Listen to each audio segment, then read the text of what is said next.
tidak membolehkan atau melarang beberapa institusi untuk berkunjung ke luar kota ataupun keluar Banten. Ini mudah-mudahan menjadi terobosan dan menjadi salah satu pilihan utama untuk ibu-ibu PD maupun PC mengarahkan kepada seluruh siswanya beredukasi, belajar, dan bermain di Elit Pakshu. Nah, di edukasi ini apa sih sebenarnya backgroundnya? Mungkin saya bacakan aja karena memang ada sedikit kendala. Jadi nanti materinya saya akan kirimkan ke Ibu Iha dan nanti bisa dikirimkan ke masing-masing PC maupun PD. Jadi biar dipelajari di rumah juga bisa. Yaitu edukasi Elit Pakshu itu adalah proses pembelajaran yang bertujuan untuk meningkatkan pemahaman dan kesadaran siswa, siswi, guru, pengajar, serta masyarakat tentang pentingnya satwa liar dan perannya dalam ekosistem. Proses tujuan utamanya adalah untuk mengajarkan siswa maupun siswi, baik itu guru maupun pengajar, serta masyarakat tentang keanekaragaman hayati, perilaku satwa, habitat mereka, dan upaya konservasi yang diperlukan. Jadi ketika ibu-ibu menemukan hewan-hewan yang buas seperti hewan-hewan yang liar di daerah Cilegon maupun paketnya dan dapatnya apa aja? Ibu boleh jawab langsung. Iya, berapa?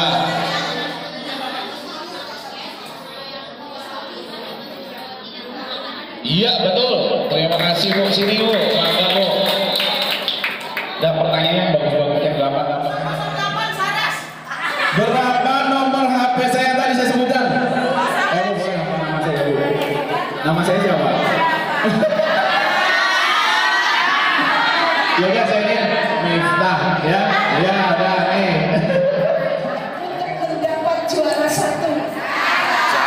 Mari kita sukseskan sistem penerimaan murid baru demi pendidikan yang bermutu. Saya itu Assalamualaikum warahmatullahi wabarakatuh. Waalaikumsalam.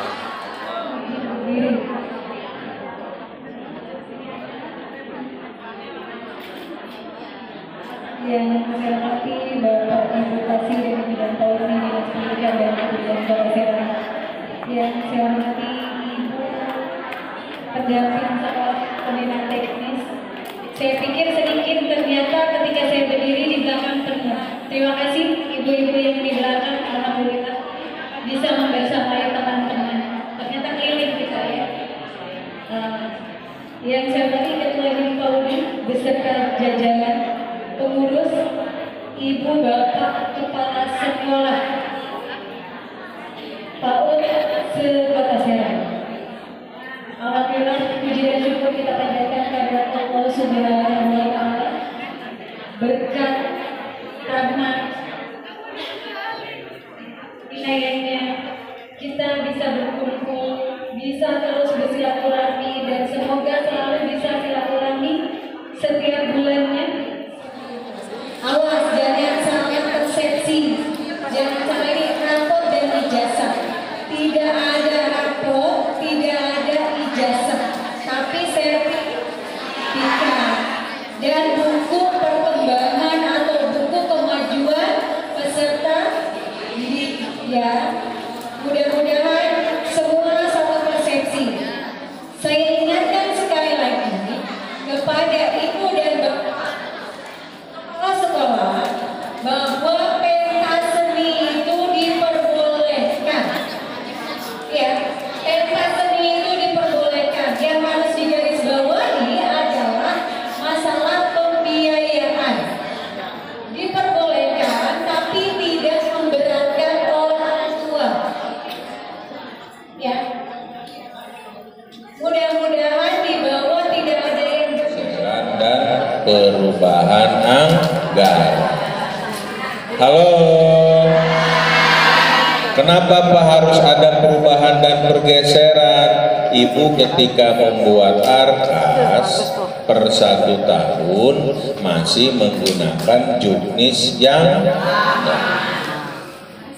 di juknis yang lama aturannya, contoh nih, saya belum kesana nih ya, contoh untuk honor pendidik tidak melebihi 50% dari anggaran yang diterima.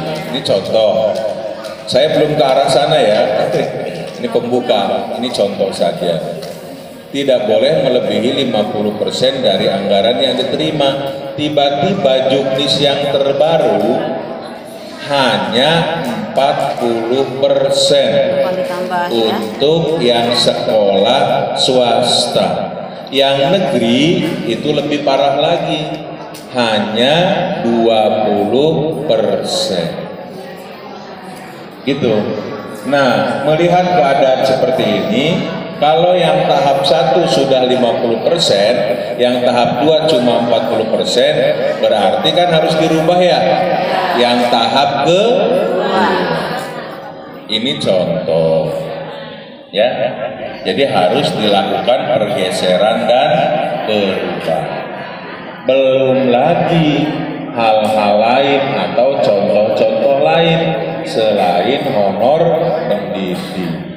Ada hal-hal yang ternyata di tahap kedua, di tahap pertama dilakukan atau dilaksanakan atau dirancangkan, tiba-tiba di tahap kedua mengalami perubahan, entah pembelian barang, gitu ya, antara yang boleh atau tidak, atau ternyata ada hal-hal baru di tahap kedua, berarti harus melakukan pergeseran dan perubahan. Jelas?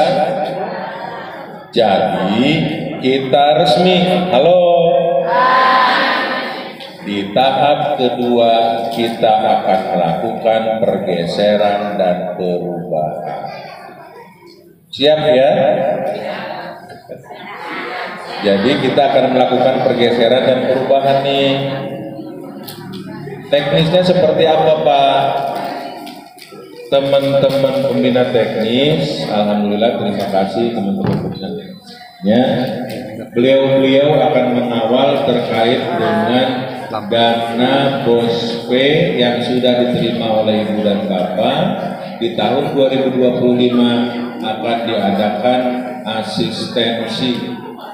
Ini adalah gerakan yang sudah dirancang oleh bidang PAUNI supaya dana BOSP bisa diminimalisir kesalahan-kesalahannya. Ya, nanti teman-teman pembina teknis akan merancang menjadwalkan kapan Kecamatan Serang ada asistensi, kapan Curug ada asistensi, begitupun Taktakan dan Walantaka dan seterusnya. Diatur berdasarkan lembaga binaan masing-masing. Kenapa demikian? Karena pembina teknis yang lebih hafal terkait dengan keadaan lembaga ibu dan bapak. Ya, teknisnya seperti apa Pak? Teknisnya nanti teman-teman pembina teknis akan menginformasikan terkait seperti apa perjalanan asistensi. Ya, siap-siap saja. Siap-siap saja, mungkin setelah Hari Raya Idul Adha akan keluar jadwal terkait dengan pelaksanaan asistensi. Apa isinya asistensi? Merubah arkas pergeseran dan perubahan yang sudah dibuat oleh Ibu dan Bapak. Pak, gimana kalau saya tidak berubah dan sebagainya? Nggak mungkin kalau tidak berubah. Satu honor sudah beda kan?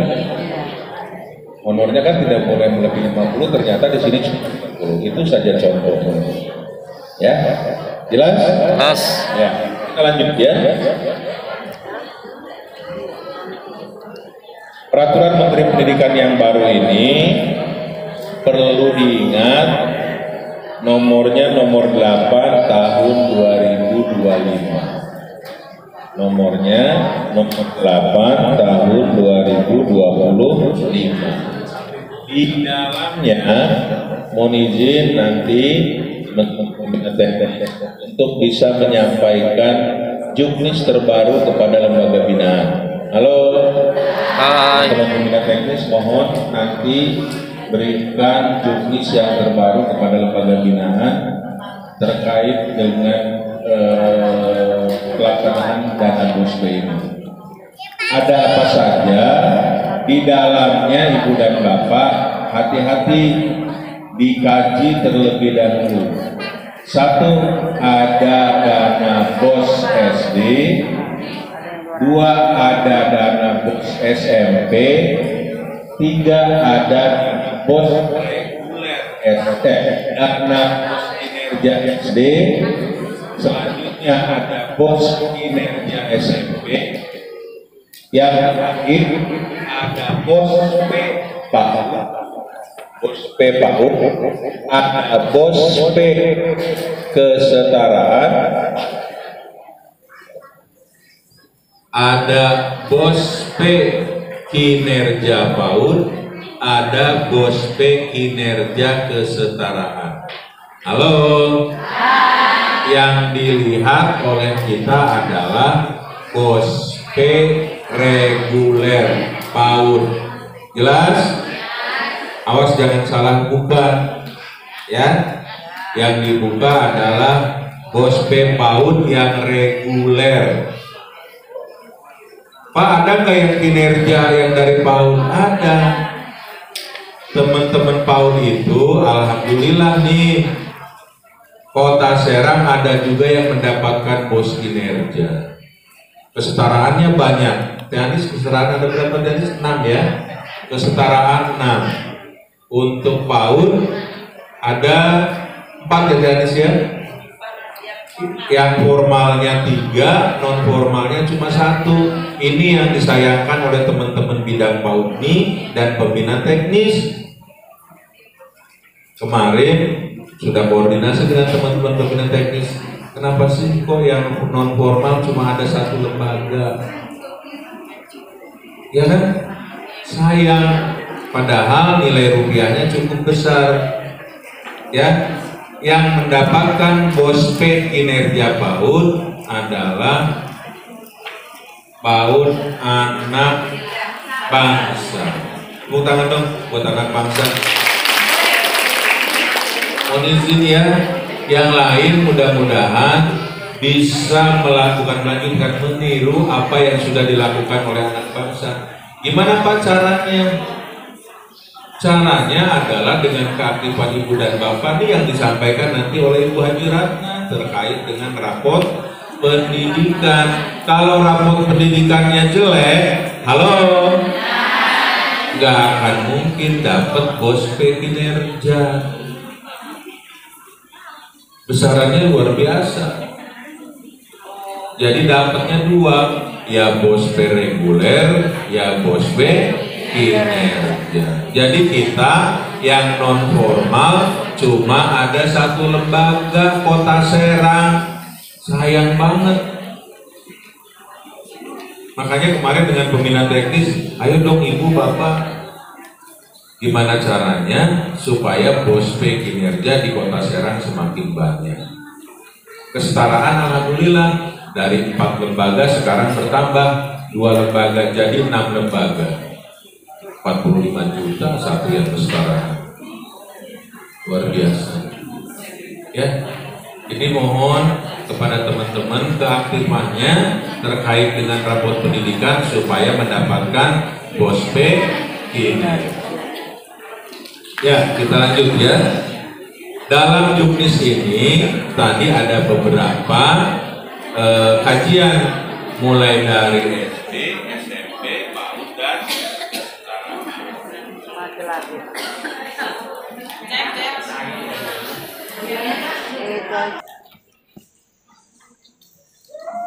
yang pertama adalah tetap patokan kita pada Permen 63 tahun 2023 terkait dengan 10 komponen. Jelas? 10 komponen ini dituangkan ke dalam juknis tahun 2000. Ada beberapa yang beda. Satu yang berbeda contohnya ya, terkait dengan SK kepengurusan, contoh, SK-nya terlebih dahulu. SK-nya, teman-teman pembina teknis, ibu penilik dan bapak penilik, mohon nanti terkait dengan SK disampaikan kepada teman-teman pengelola ya, diberikan penguatan.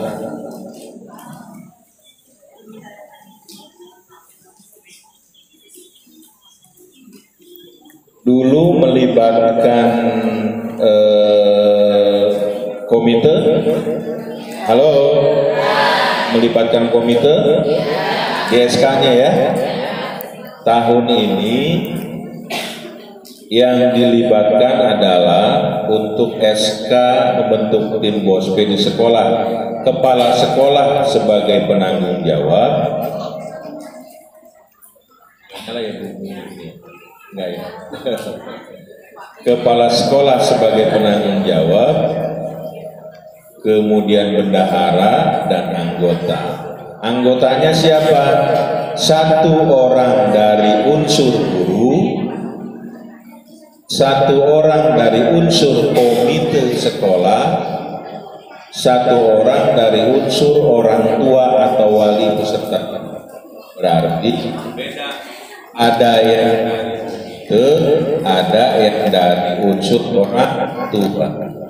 Ada kasus komite bukan berasal dari orang tua siswa, ya kan? Tapi dari orang yang dianggap berkepentingan dalam suatu lembaga pendidikan tersebut. Aturannya satu orang komite dan satu orang tua siswa atau orang tua murid. Itu nanti yang SK-nya jika silakan diperbarui ya, yang ada di sekolah masing-masing. Ya, kita lanjut. Setelah SK untuk BOP PAUD reguler, contoh lagi ke honor ya, yang honor berarti 20% untuk yang negeri, 40% untuk yang swasta. Kita karena pendidikan formal semua menggunakan yang 40%. Dari mana Pak? Dari anggaran yang 5. Pak, tahap 1 atau tahap 2? Kalau bahasanya anggaran berarti Januari ketemu Desember. Kalau 1 tahun nerimanya 10 juta, tahap kedua 5 juta, berarti ibu dan bapak dari 5 juta apa dari 10 juta? Halo? Dari 5 juta apa dari 10 juta? Dari 10 juta, kan dari tahun anggaran yang Pak, yang tahap 1 gimana kan tidak lebih 50%, ya biarkan saja yang tahap 1 sudah terlewat, kita sekedar kedua. Jelas kan? Jelas. Yang diterima per 1 tahun anggaran itu untuk honor ya. Kemudian lagi, sebelum ibu dan bapak merancangkan ARKAS, ternyata di sini di Juknis ibu ada prosentase wajib, ada prosentasi yang wajib dikeluarkan oleh ibu dan bapak sebagai pengelola yang mendapatkan dana BOSP dari pusat. Apa itu? Pajak. Yang harus dikeluarkan wajibnya adalah terkait dengan perpustakaan. Ya, Salah pajak. Halo, apa itu? Perpustakaan.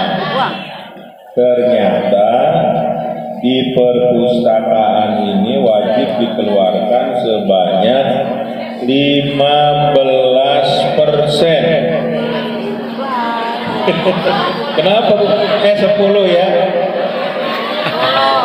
10%. Habis bahaya. 10% Sebentar ya. anggaran 1 tahun. Bentar ya. Ya. Dapatnya Ya ini. Jadi ada yang bersifat wajib sebanyak 10%. lumayan. Kalau Apa dapatnya saja yang wajib dibeli dapatnya 20 juta. dari 10% dari 20 perpustakaan juta. ini? Banyak itu ya. Contoh nih, Iya, betul. ya. Dapatnya 30 juta, 10%-nya.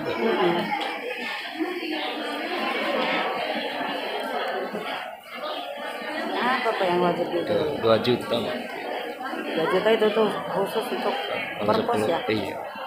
Contohnya pengadaan buku, tapi bukunya yang sesuai dengan kurikulum saat ini.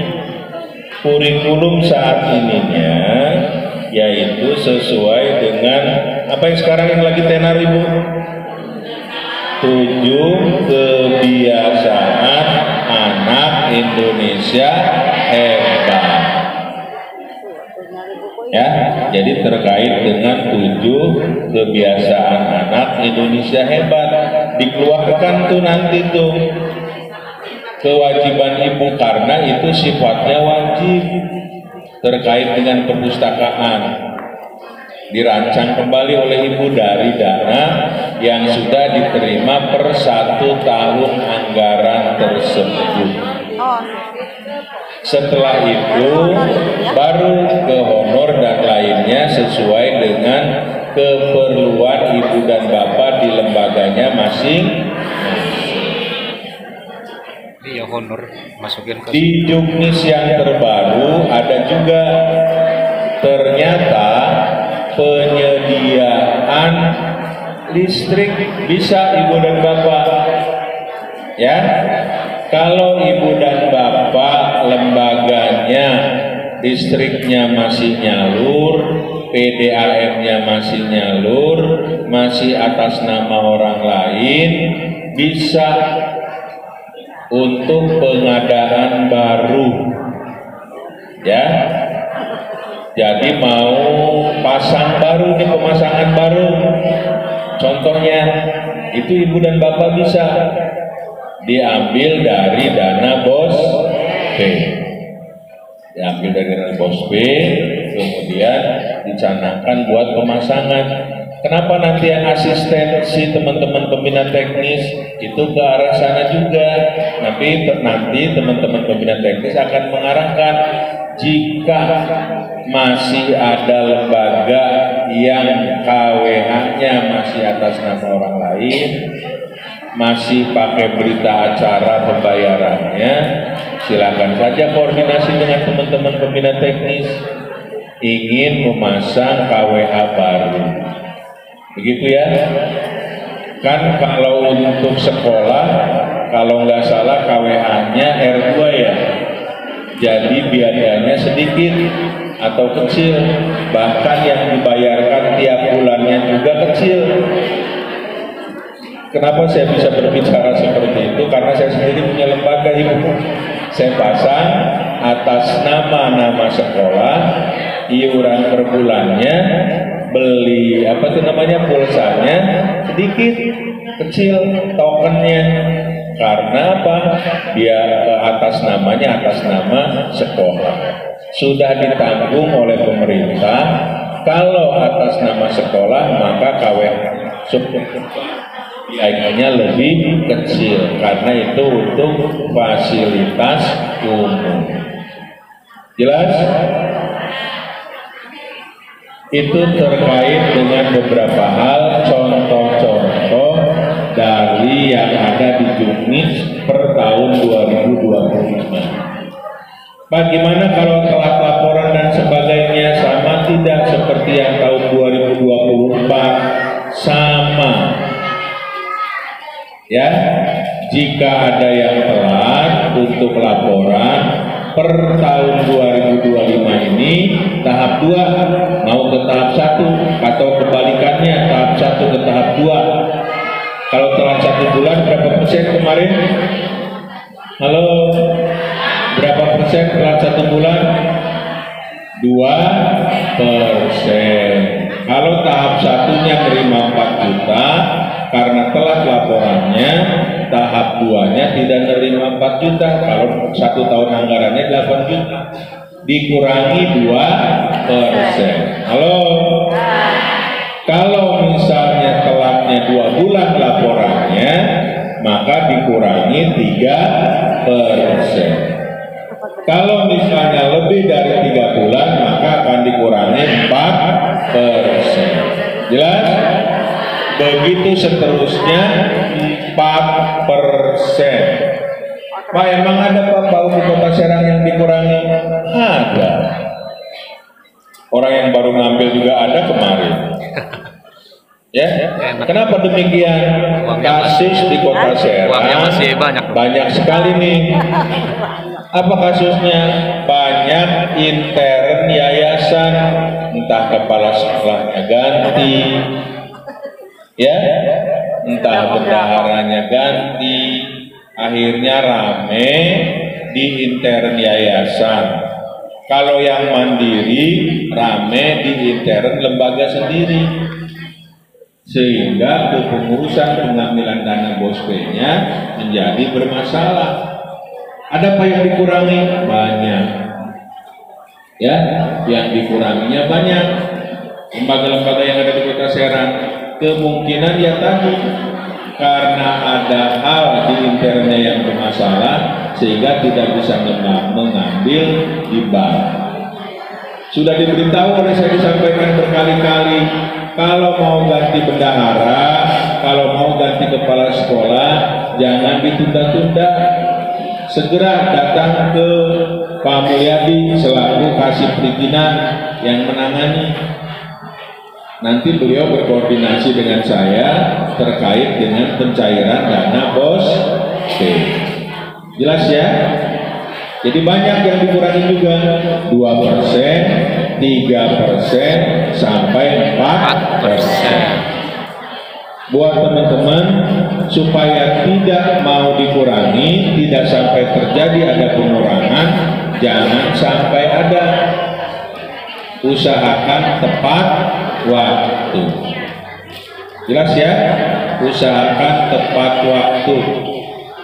Ya, yang berikutnya. Ini saya bacanya lintas-lintas, ya.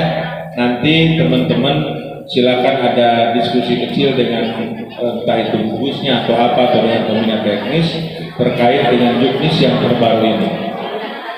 Pokoknya kalau nanti juknisnya sudah diterima, bacanya harap hati-hati. Jangan punya SD dibaca, punya SMP dibaca, lihat yang punya BOSP. Saya mengingatkan, sekarang masa SPMB. Saya aneh ketika Monet dengan teman-teman pembina teknis tidak ada yang mencanangkan merancang SPMB, padahal itu nomor urut 1. Halo, coba nanti dirancang untuk SPMB, ya, mulai dari apa ini? Spanduk. Coba mulai tahun ini rancang nih spanduk-spanduk yang ada di PAUD-PAUD di Kota Serang, SPMB PAUD non formal. Walaupun kenyataannya tadi disampaikan oleh Bu Haji Tine, teman pembina teknis, Bu, daftarnya ada yang sebelum, ada yang sesudah. Iya, paham. Tapi kaitannya dengan aturan, sampaikan di perwal nomor berapa ini? 104. Sampaikan kepada masyarakat bahwa SPMB mulai dari PAUD, SD dan SMP serentak. Halo. Terkait dengan pendaftarannya sebelum, ada yang masuk, atau sesudah ada yang masuk. Minimal kita selaku orang pendidikan memahami terkait dengan jadwal SPM. Ngakunya guru PAUD, pendidik PAUD, pengelola PAUD, ditanya SPMB oleh masyarakat nggak paham, kan aneh. Ya kan? Apalagi di kita, di Kota Serang, perwal wajib PAUD-nya sudah ada. Berarti di Kota Serang sekarang wajib belajarnya berapa tahun? 13 tahun. Halo? Berapa tahun di Kota Serang? 13. Berapa? 13 tahun. Sampaikan parenting itu kepada orang tua siswa. Bu Guru, iya tak 13 tahun? Iya. Terus masuk ke SD harus pakai ijazah PAUD tidak? Jawab oleh teman-teman kepala sekolah pengelola PAUD. Iya. Jawabannya cukup seperti itu. Ya. Walaupun belum diketuk secara nasional, kemarin saya mengikuti Zoom. Memang betul secara nasional belum diketuk 13 tahun. Tapi pemerintah pusat memberikan kebijakan kepada daerah masing-masing. Kalau daerahnya sudah keluar perwal, ibu dan bapak selaku tenaga pendidik dan pengelola pendidikan di salah satu kota atau kabupaten, berarti kalau tidak membaca perwal, ibu dan bapak tidak memahami perwal. Iya tidak? Orang perwalnya sudah ada. Kalau ada masyarakat yang masuk SD bisa kok tidak pakai ijazah PAUD, ya silahkan ibu dan bapak. Memang kebijakannya belum secara nasional. Kalau dari kami dari bidang PAUD ini sudah berkoordinasi dengan bidang SD, dengan bidang SMP dan sebagainya, sudah sosialisasi kalau wajib PAUD di Kota Serang, wajar di Kota Serang sudah 13 tahun. Kenapa wajar di Kota Serang sudah 13 tahun? Regulasinya adalah kita sudah punya perwal nomor 24 tahun 2020 ditandatangani oleh Bapak Wali Kota Serang. Kalau sudah berbentuk perwal, berarti itu aturan di kabupaten kota kan? Tinggal di SD dan SMP-nya. Gitu ya. Teman-teman SD, di SD dan SMP kalau memang masih ada yang dari rumah tangga masuk ke SD tanpa ada sertifikat PAUD menerima, disilakan. Mungkin masih menggunakan aturan dari pusat. Kenapa secara nasional belum diketuk? Ibu dan bapak, halo? Yang di Kalimantan, yang di Papua, ujung Sulawesi sana, ujung Aceh sana, kalau yang tidak ada PAUD-nya diketuk secara nasional, mabok bu. Anak saya mau sekolah susah amat ke SD harus ke PAUD dulu. Sementara PAUD-nya nggak ada di Papua, jaraknya harus naik pesawat. Kan kasihan kalau diketuk secara nasional. Kemungkinan kalau PAUD di Indonesia sudah mulai banyak, ya, karena hasil Zoom 1 bulan yang lalu saya dengan kementerian memang inginnya tahun ini diketuk secara nasional. Cuma kesiapan kabupaten kota yang lain siap atau tidak. Kalau Kota Serang karena kebetulan adanya di kota, jangankan PAUD, pendiriannya saja di Pamul sampai repot. Iya, di Pamul aja sampai repot pendiriannya. Berarti antusias masyarakat mendirikan pendidikan anak usia dini cukup banyak, ya kan? Nah kalau di daerah-daerah repot. Itu terkait dengan wajib belajar 13 tahun. Ketika teman-teman pengelola, teman-teman pendidik menerima peserta didik, saya mohon nih, halo, jangan sampai bermain dengan siswa fiktif. Halo? Apa Bu? Jangan sampai bermain dengan siswa PIK. Saya nggak mau terdengar ada pengelola PAUD di Kota Serang main dengan siswa fiktif. Mohon izin teman-teman pembina teknis nanti untuk mengawal teman-teman pengelola. Siswanya ada, data dirinya ada, sekolah di sekolah tersebut. Jangan sampai data dirinya ada, siswanya tidak ada, datanya terdaftar di sekolah tersebut. Halo,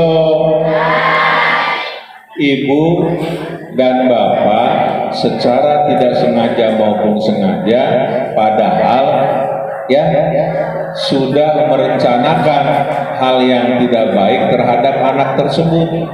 Kalau anak tersebut terdaftar di sekolah ibu, tapi anaknya tidak sekolah, kemudian masuk ke SD, ketahuan Bu.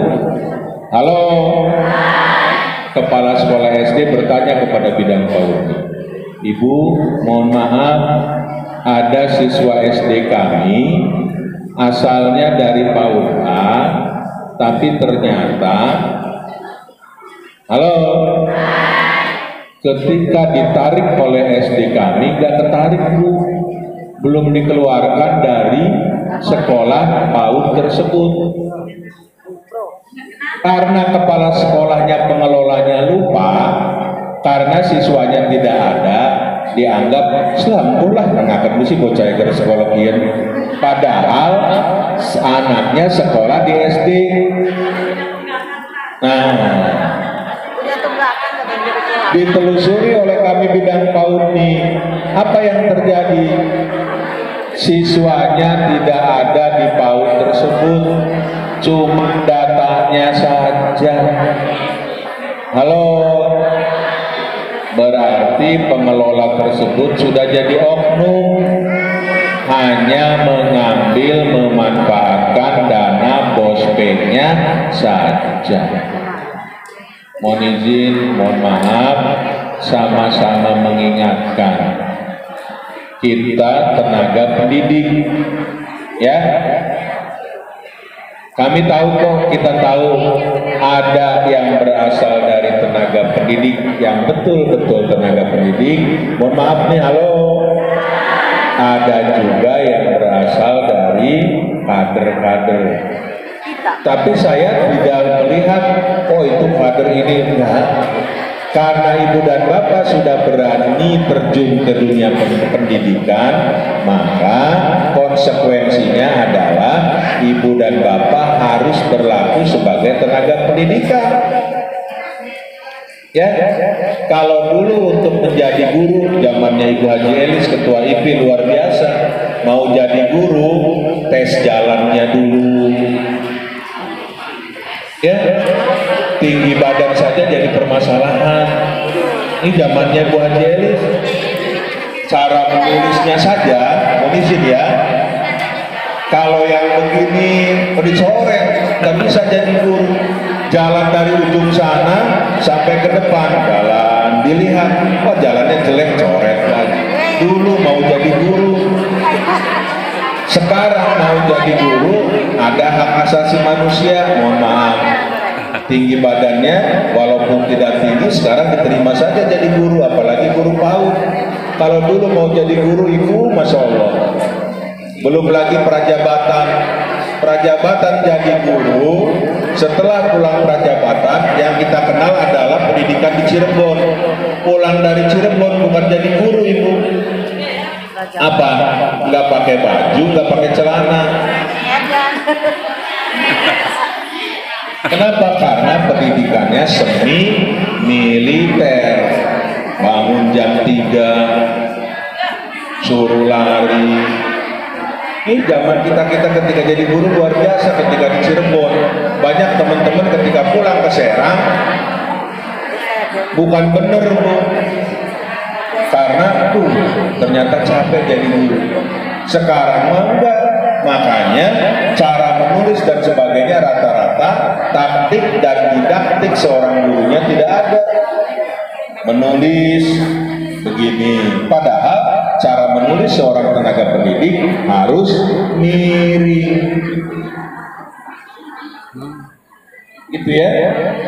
Jadi kalau ibu dan bapak sudah terjun ke dalam dunia pendidikan, konsekuensi dari ibu dan bapak, Pak, saya mau bukan guru ini, cuma berangkat dari kader,